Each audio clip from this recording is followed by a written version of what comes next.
running through my mind all day, waiting for her show to play. Turn your radio on, she's gonna play your favorite song. Hi, this is Brandy Richard Thompson, and welcome to the Operation Growth Show, where we help you to grow through what you go through. Today, we have a phenomenal guest in Michelle Corey, who is from Know Yourself Counseling. She is just an amazing human and someone who can help us to get our mind, body, spirit connection all together as we talk about how we compare ourselves maybe to the past or future version of ourselves, but mostly to each other, and how that can be supportive, damaging, etc. So let's get into our conversation with Michelle. Having me. That was a lovely intro. Awesome. Thank you for being here. So, can you tell us a little bit about you and how you even started talking about comparison? Yeah, so I'm a licensed mental health counselor, licensed in the state of New York. I'm Columbia University trained, and I also am trained in psychoanalytic psychotherapy. So a lot of what I do is one-to-one individual counseling, kind of from an analytical sort of place. And I see the issue of comparison come up a lot with my clients. It's definitely it's always been sort of like a human inkling, because we're socially motivated creatures, and that's its own interesting conversation. The first sort of initial theories around comparison started in the 50s, but I think that social media plays a big role in how we compare ourselves to others now. So I'm sure we'll get into that in our convo. Absolutely. And I actually had a conversation with my coach who really went off on me about the fact that I was comparing myself to other people, and I didn't even realize that I was doing it. So when people come to you with this issue, like, how does it present itself? That's a great question. Yeah, it's very entrenched. So sometimes there can be the corrosive effects of comparison without it blaring loudly at us. Like, obviously I'm comparing myself to others. Now I'm sad. And sometimes we don't notice that that's what's making us sad, but it does seem to shore up. It can shore up in anxiety, depression, a lot of the classic stuff that brings people to therapy. And then you kind of do the deeper digging and realize this is what is making things hard to see things clearly. There are studies that show that people that engage in more regular comparison with others are more unhappy, are more depressed. So it might just start as feeling off, feeling down, and then kind of like pulling that thread and realizing where it's coming from. Oh, wow. And Yeah. are we getting this level of comparison to people that are close to us, or people that are like icons, or people that we don't even know or aren't in our sphere?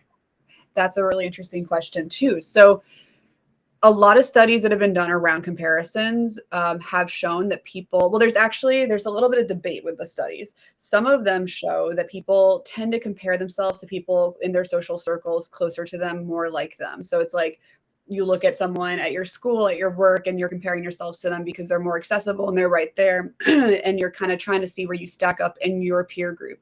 But there is the added thing with the role that media plays, where it's so pervasive. There's so much money in it. There's the social media trickle down that more and more, I think there are comparisons to people that are just living completely different lives from us. Oh, wow. Oh, Yeah. wow. So when people come to you with this issue, like, what can they do to fix it? That's a great question too. I would say the first step is to circle it back to what you mentioned before, how sometimes people don't even realize that they're unhappy because they're comparing themselves. The first step is the awareness piece. And I know in our past conversations with your coaching, you've talked about that too, like what we deal with our patients and our clients, of wanting to bring awareness to what's their thought patterns in the first place. I think that's where we start. And is this something that is easily addressed, or is it something that takes a while because we've been doing it for so long without knowing? Totally. No, it takes time for sure. It's like that, like digging process, where you first realize it, like, okay, this might be one of the things that comes up for you. Let's try to notice it more. I mean, it's like asking people sometimes to take notes, like make a little notch on a post-it when you catch yourself doing that comparison thinking, and just making a habit of the awareness and then going from there. So it's like a lifelong journey for sure. I'm still mastering it myself. Well, so I thought that comparing myself to others, especially from the standpoint of I would like to now do this new thing and this Mhm. person is doing it. So let me see how I measure up so that I Mhm. can see what I need to learn or see what I need to maybe edit in the way that I'm doing it to be better was okay. But what I'm finding is that all of it causes some type of feeling of inadequacy for Mhm. me, Mhm. even though I'm not really paying attention to it. That is, yeah, totally. So there have been discussions about the potential positive use of self-comparison and peer comparison. And there's an argument that like you can pivot it, parlay it into something positive if you're motivating yourself or it's helping you challenge yourself to learn more, do more, whatever. But it's a fine line. Like it's a really fine line before it gets toxic. So I think you're hitting on a super true thing where it's like things are bad for us when they become disruptive to our lives. Like anything in moderation can be okay, arguably. But I think the foil is when maybe it helped us for a minute at a certain time in our lives. Okay, it motivated me. And then it can spiral fast, it can like take a dark turn. Ugh. I know. So, what I've seen more, which I think this past year was like a really crappy time for friendships Yeah. because not only could we not be around each other, but then when we were around each other, like we were bringing all our baggage and all the different things that we were dealing with from the Totally. pandemic. It's just a little overwhelming. Yeah. So, where, how does this show up with friendships? Mm, Because I really think that some of us are comparing ourselves to each other and then mhm. having some type of issue around that we haven't even been paying attention to or didn't realize was there. Yeah, that's a really interesting question. I mean, speaking anecdotally, I do feel like I see that come up in friendships with my patients. And I speaking anecdotally, but I do think there actually is a study that supports this as well. It comes up more in female friendships. With men, there's competitiveness, but there isn't always the toxic comparison factor where it damages self-esteem. I don't want to speak out of turn, but I'm pretty sure there are some studies on that as well, the gender differences. So no, I hear what you're saying. And if we're already locked into a headspace of kind of comparing ourselves because social media enforces that just in the structure of it, and then we look to our friends and there's that kind of, well, my friend is getting this thing done, or my friend's really strong in this part of her life, and I feel like I'm not, that can be corrosive for sure. And the pandemic has been so tough on friendships as it is. Hmm. Yeah. No, I felt like I was seeing that, but I am by no means the expert on comparison. Yeah. Um, but it felt like maybe some things were coming out that hadn't come out before. Yeah. Well, for instance, we maybe had been comparing ourselves on a lesser level, or it wasn't as big of a deal, but once the pandemic hit, it just made it even bigger for us and harder to deal with. Like it magnified it, kind of like it made it harder to escape because like being inside with the pandemic, like our thoughts and fears became so big because we just were with them, quarantining with them basically. Yeah, totally. Marinating in them and Yes. getting bigger. Like I'm not at the gym. I'm not willing to go to the gym yet, but I have a there physical trainer. Why Mhm. am I wanting to call him a therapist? He most probably is a therapist. It's a fine line. It's a fine line. To help me, because some of the things that I didn't have to worry about before, now they're issues because I'm sitting on the couch all day. Totally. No, I've noticed that too. Honestly, like personally too, I've noticed it too. I mean, I've definitely in my own life and in the lives of some of my patients, some of them, seen a cycle of I'm inside. I'm also just like kind of like feeling restless to like make my life happen, but there's these limitations and I'm feeling physically not active enough. And I don't know, I think the phone plays a big part. And just it feels like life is moving more through that phone when really everyone is like on their couches posting like whatever like little like glimpse of something they got, then they like kind of make it into a story for their gram. And I think that we cannot underestimate what that does to us psychologically. There's so much comparison happening. So the social media in particular is creating more of this comparison. So are you advising your clients to kind of back away from it, or what would you say to them? I would take a harm reduction approach, kind of like where it's what it means to be connected today, you know, being online virtually. So I understand we're going to do it. I do it. We're all, you know, on there, and it's a way to stay in touch with people. But moderation, again, like it can take a toxic turn real quick. We're easily addicted to the algorithms, and just screen time, structured time, put down the phone. And like, I'm not going to act like it's easy to do. I know it's hard to do, but that's totally what I advise. That just mindfulness around the phone use too, for sure. Absolutely. Absolutely. So we're going to be mindful around our phone use. Yep. And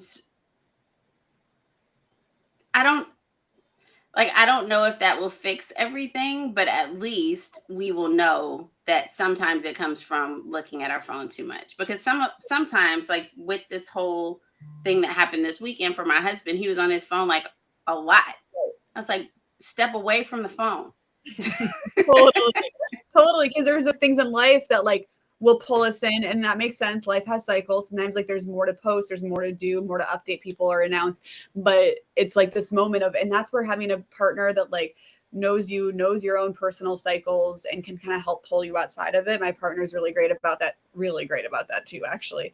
It's so great to like kind of like help each other in that way. But because the phone can be so immersive, like suddenly you're in the virtual world that it is, and like sometimes you need someone to pull you out. So that's a big factor for sure. And also doing things that nourish self-esteem. So it's like structure and like boundary, you know, the triggers, but then also strengthen what's going on in there too. Mm-hmm.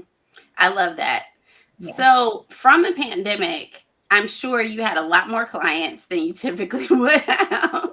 Yes. What are the other like things that happened during the pandemic that were surprising to you? Such an interesting question. I'm still like processing and reflecting on that. Lots of people reflecting on friendships, like you said, and relationships.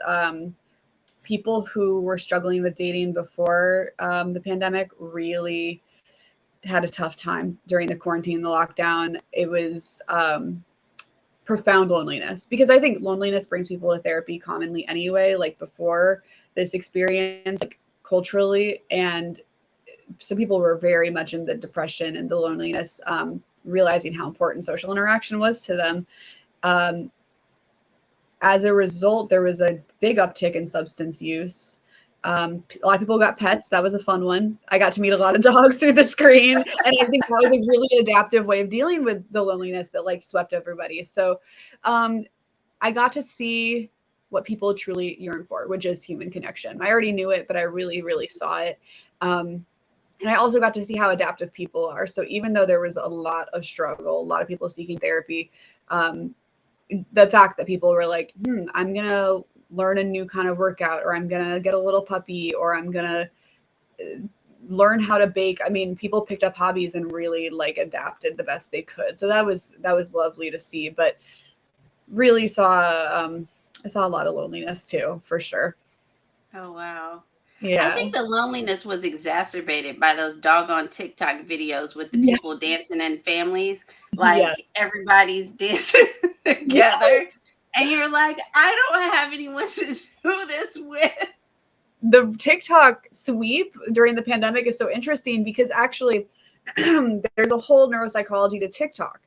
The dance trends make people feel part of something. So it makes sense of that energy of like, I want a little dog that will dance with me in the group. Like that was like a real impact that TikTok has. I mean, I have all kinds of hot takes on TikTok, but the whole idea, the messaging of TikTok and the whole algorithm is meant to push out this idea of like unity and community, but it can also make people feel like, okay, well, if I don't get the dance right, am I part of it? Or if I, there's a lot of groupthink with TikTok that's really interesting. Wow. So Yeah. all of these social media platforms have something like that they're doing to keep us hooked. Oh yeah. Oh yes, for sure. Yeah, to keep us hooked, absolutely.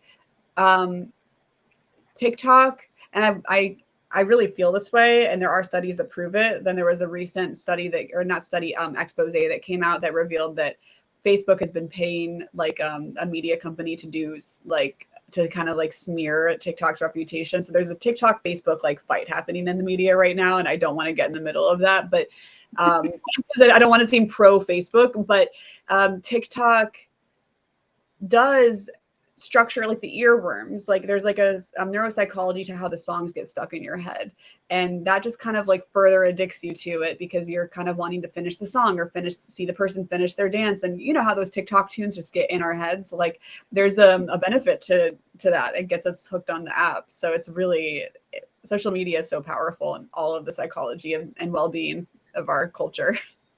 Oh my gosh. Oh my gosh. I don't know what parents are doing now with their kids because it was hard enough to try to keep my daughter from Facebook. Like she went and got an account without me. But now, with all Mhm. that we know, like what do parents come to you with these I issues with their children? I haven't talked to parents about kids in a minute. I had before the pandemic, there were some in the neighborhood because I'm kind of like a local therapist. But I'm mostly seeing people in their 30s and 40s. I do wonder how, I hope that parents boundary the social media. I think parents are doing the best they can, but like I think that the realm of social media is so, there's so much more going on that I think we can even realize, and the impact it's having on kids. I'm such an alarmist. I know I sound like that like no fun person, but I do feel like it is dangerous. So I do think that boundaries are important. And even though it's probably no fun at all to the kids, just because they're refining the algorithms and making them more brilliantly addictive, even before they were when they first started, they're kind of just crafting it perfectly. Oh my gosh. I See, know I that don't was feel like I'm addicted to these things. I feel like I use them for their intended purpose and then I walk away. But I do find myself sometimes scrolling and I'm like, why am I still here exactly?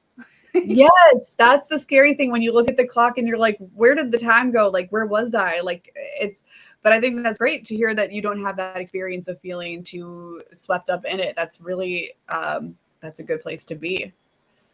Yeah, I'm not signing on to TikTok. That's the thing. That's the one. Even though the videos look super catchy, I've got to figure out how to do videos another way. That's, I fully endorse that plan. I cannot tell you enough. We'll talk more about it maybe off camera sometime, but I'm like, yeah, do it that way. Um, Using it as a tool, it can be, I mean, it's a tool. It connects us to others and it can help us make, spread the word about our projects and our mission, and using it as a tool is great. It goes back to that moderation piece that we were talking about. Oh wow. Oh wow. Okay. So you are a clinically trained psychologist Mm-hmm. who works with all of these people, and I am a coach, which is Mm-hmm. two totally different things. And a lot of times I work with coaches and they're like, make sure you say up front that you're not going to deal with these issues, that we should be sending people to a psychologist to manage. Yeah. Um, so do you work with coaches, and how do you help them to draw that line of what we do versus what you do? Yeah, I haven't worked with the coaches in a little bit because I'm so like private practice, just one to one. But what I do tell clients is if you are looking to kind of explore, if you've been diagnosed with something, and we're going to go deep on it and not talk about kind of the management of symptoms and the kind of more like that clinical element of someone's mental health, that is, what we're working with in one-to-one therapy. And in my experience, clients that have had good experiences with coaches or that would benefit from coaching have specific actionable goals that they're trying to meet in their lives. And so it is different, but it can certainly be interconnected. And there have been some people where I've said, like, I think you're a good fit for a coach. Like you're very clear on what you want to do. You're kind of feeling stuck, or you're not, you want to make a game plan. And like, I'll make game plans with clients. Like we'll look at actionable goals sometimes, but I think that there can be a lot to like enjoy about the kind of partnership, collaborative, like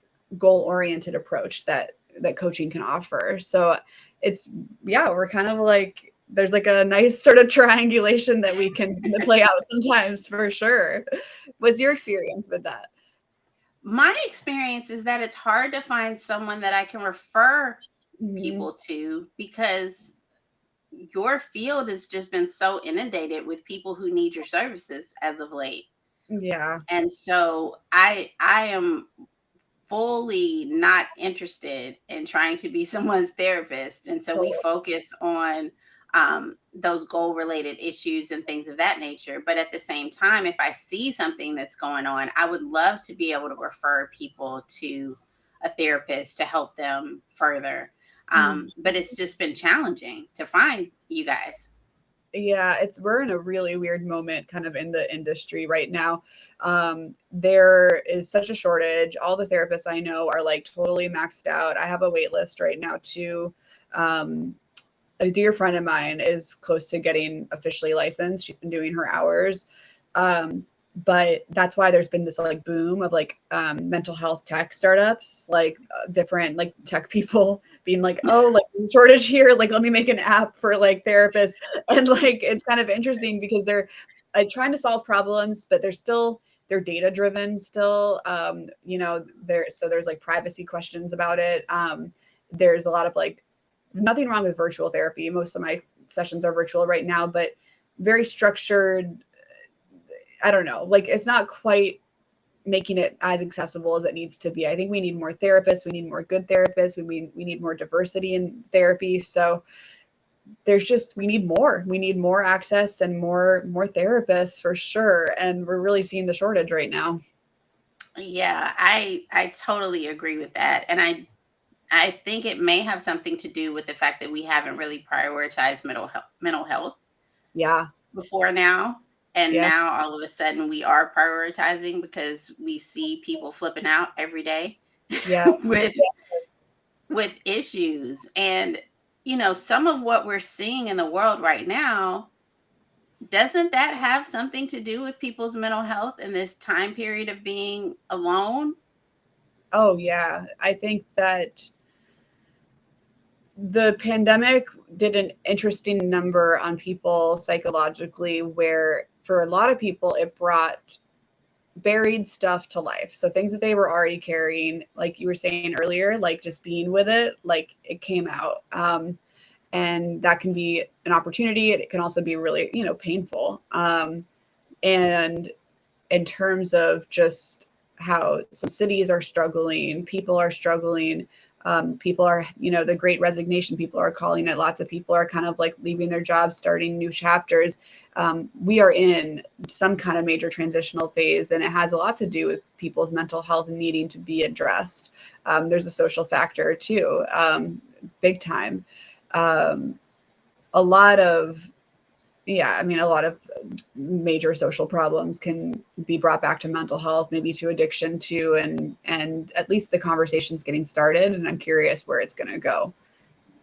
It's happening. I'm curious what we're going to think about this in 10 years. Oh yeah. 10 years, 20 years. Yes. Because you can't have this type of a situation happen and there not be long-ranging ripple effects, even with what's going on in Ukraine and people coming here from Ukraine or wherever they're coming here from Afghan people coming here. All of these pick up and leave and move to a different place and restart your life. Like all of those things are traumatic. Oh yeah, for sure. And there's like almost a collective trauma to it. I think we're going to look back on this. I do agree. And see major shifts in how the conversations go down, how people potentially grew or were kind of like scarred by it. It's hard to predict, but something is happening, big for sure. Something is like being uncovered. What I keep telling people is that this idea that you can wait to focus on your mental health or wait to focus on this trauma that you've neglected to deal with or just didn't have time to in favor of making money or, partying or being happy, whatever your thing is that you want to do, it will come back to you. Right. Mm-hmm. It doesn't go away. And at the most inopportune time. It always seems to be at the inopportune times too. It always seems to kind of rear its head at the most busy or like already triggering or demanding moments. Absolutely. I'm sure you see it with your clients too, where they want to bury it or they think that it's all good and then it kind of shows up. And I see that happen to people when they're starting a new job, when they're starting a new relationship. A lot of the time, like when someone's in a new thing and they're opening themselves to someone or their fears start to come up around intimacy, and then like the old trauma shows its head. So it will show up. It doesn't just go away. You can't just extract it, as much as I wish we could. Yeah, I would like to extract some things. And there's some things that I've started the work on, right? But they keep coming back in different ways. And some of what I'm starting to do now are like immersive exercises instead of just writing out my thoughts in a journal or repeating affirmations or doing some of those things. Now I'm starting to do activities where I'm like 3D involved in something that will bring it to mind and allow me to let it go in a different way. That's awesome. Like that somatic experience of like being in and then letting go, that the body, it's like the book, it's like kind of a go-to reference. The body keeps the score, like the body holds this stuff. So somatic work is often very helpful. So that's wonderful. It sounds like you're having a good experience with it too. Yeah.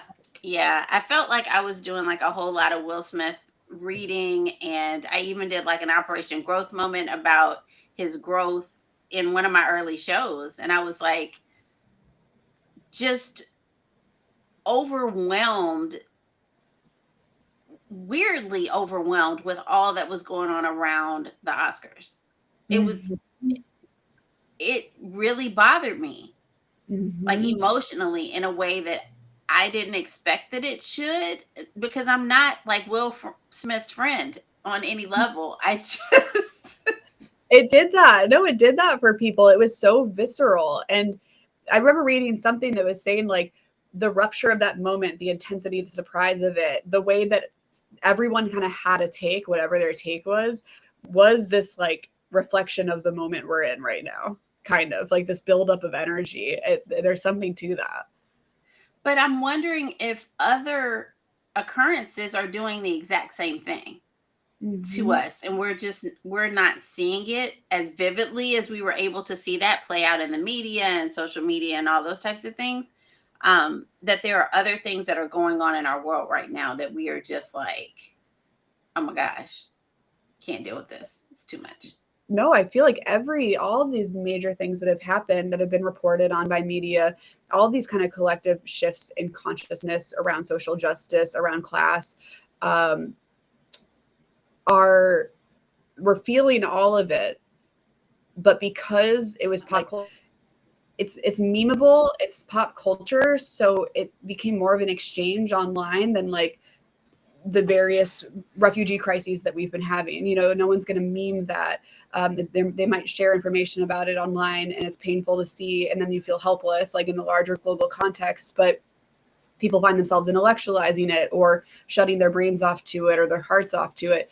So the slap was something that could be exchanged, and it was visceral for people, and we're able to notice that more, the effect it has in real time, because it's like pop culture. But I mean all this stuff is, we're holding it and then taking it in. I think you're totally agree. Yeah, we got to figure out how to let this stuff go. So I know you don't have any space for people to come and work with you, but how can they connect with you? How can they learn more about what you're doing? Thank you for asking. Know Yourself Counseling, probably my Instagram for now. I've got a website too, also Know Yourself Counseling. It's the same handle, same website.com. And there will be things in the future. I'm slammed right now, but I do want to focus actually on breakup therapy. So I'm going to offer workshops and like kind of make like curriculum for how to get through breakups. After this chapter, it'll be the next chapter, but it'll be really good. I've started very slowly working on it, and I'm excited. I love that. I know a lot of people that I will be referring to you. Good, thank you. I know it's so strange to me that it's not talked about more in the counseling world. Like, breakups are such a trauma. They're an underrated trauma somehow. They get like prettified by rom-coms, like, I'm sad about my breakup, I'll eat my ice cream. They are so traumatic for people, and so I really feel like it's time that someone addressed it more actively. I agree. And I saw an article recently about friendship breakups. Oh yeah. Being traumatic. Yes. Oh my gosh. So, like, expand the scope. Totally. No, a special one for friendship. I think you're so right. I would really like to do that. No one talks about friendship breakups, and that is a really heartbreaking thing. That has brought people to therapy. In my experience, I've seen it bring a lot of people to therapy. It's a lot to process. Well, I am thrilled that you came to chat with me today, and thrilled to see what this breakup therapy class will look like and how we can go to it. So please keep us posted on that. Again, everyone, Michelle Corey, thank you so much for joining us today. I asked God to grow, and he threw a whole lot of stuff at me, and it seems like he threw a lot of stuff at Michelle too, and we managed to get through it. And so we both hope that our growth helps you. Thanks for joining us today. We'll see you next time on the Operation Growth Show.